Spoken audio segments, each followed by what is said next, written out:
Assalamualaikum warahmatullahi wabarakatuh.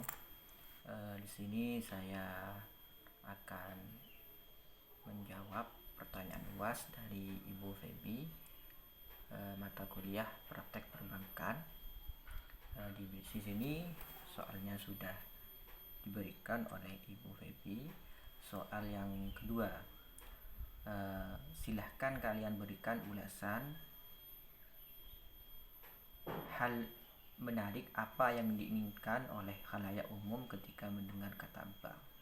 Nah, kata bank, ketika khalayak umum itu mendengar kata bank, maka yang terlintas dalam pikiran mereka adalah uang, dan uang. Nah, ketika orang itu mendengar kata uang, maka ia berambisi untuk pergi ke bank tersebut. Nah, yang tidak mempunyai uang. Ketika orang yang tidak mempunyai uang itu membutuhkan uang, maka ia akan pergi ke orang yang banyak uang untuk dikasih pinjaman.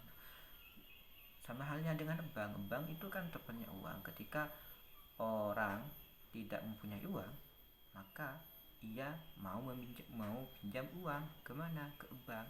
Maka hal yang menarik dalam khalayak umum itu ketika mendengar kata bank, maka ingin meminjam uang sebanyak-banyaknya begitu.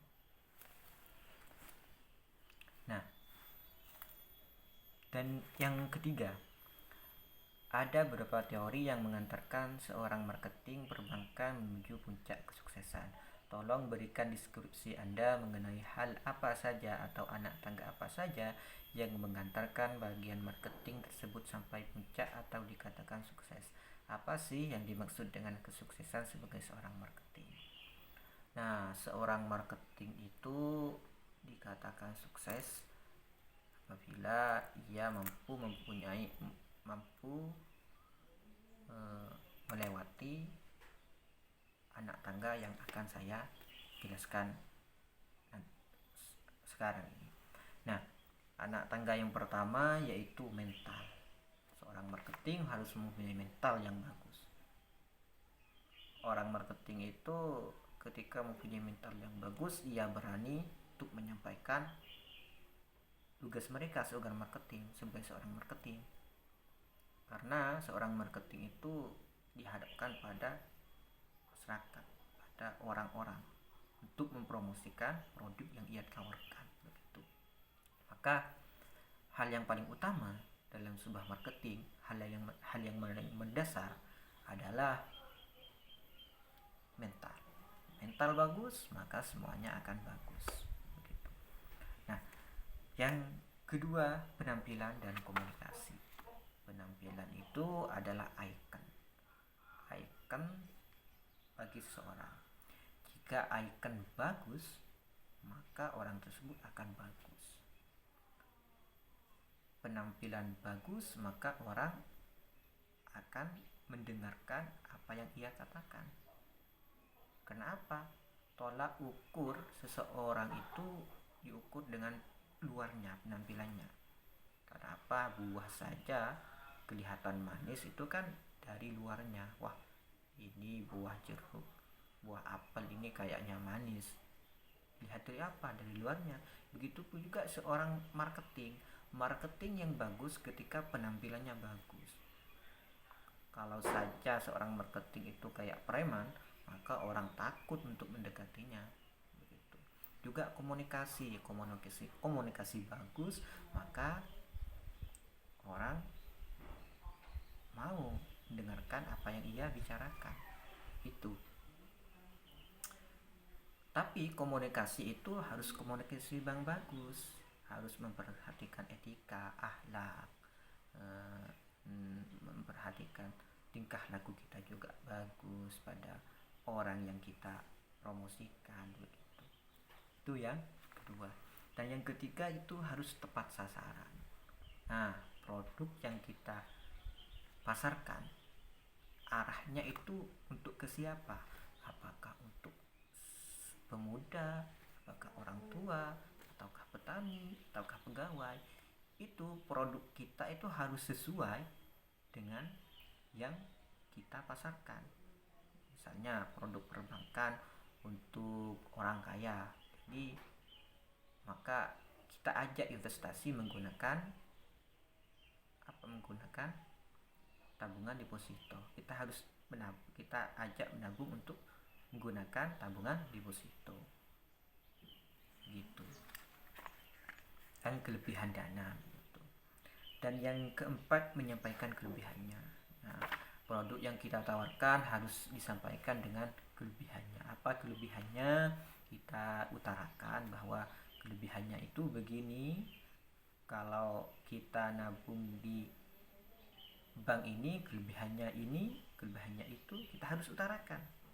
Karena apa? Karena pemasaran itu untuk mencari minat masyarakat, mengajak untuk bergabung apa yang kita tawarkan begitu, mengajak membeli masyarakat untuk apa yang kita tawarkan begitu.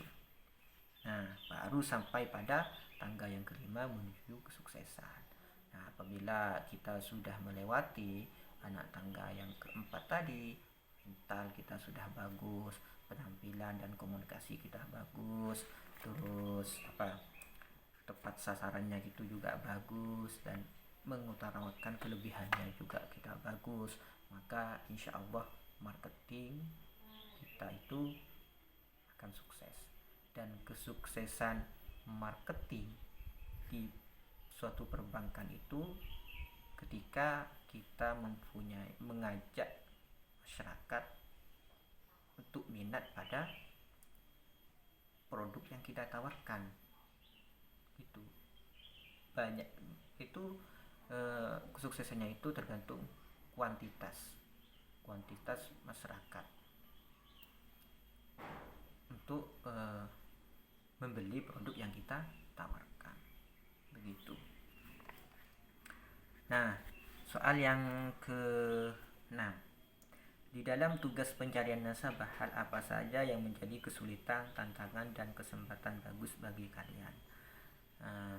Kesulitannya itu di daerah saya karena masyarakatnya itu tidak tahu apa itu bank, maka saya harus menjelaskan secara panjang lebar, harus menjelaskan secara mendetail apa itu bank, produk-produknya itu apa. Maka harus saya jelaskan lebih detail lagi, lebih mendalam lagi. Nah, kesempatannya saya itu ketika saya sudah menjelaskan secara mendetail, orang-orang sudah mengerti, maka kesempatan saya untuk mempengaruhi minat mereka untuk bergabung atau membeli di bank tersebut gitu. Ketika sudah tahu cara menabungnya bagaimana, produk ini mempunyai hal yang bagus bagi Anda itu bagaimana, maka itulah letak peluang saya untuk mempengaruhi minat masyarakat tersebut. Itu saja dari saya, Ibu. Kurang lebihnya saya mohon maaf. Wabillahi taufik wal hidayah. Wassalamualaikum warahmatullahi wabarakatuh.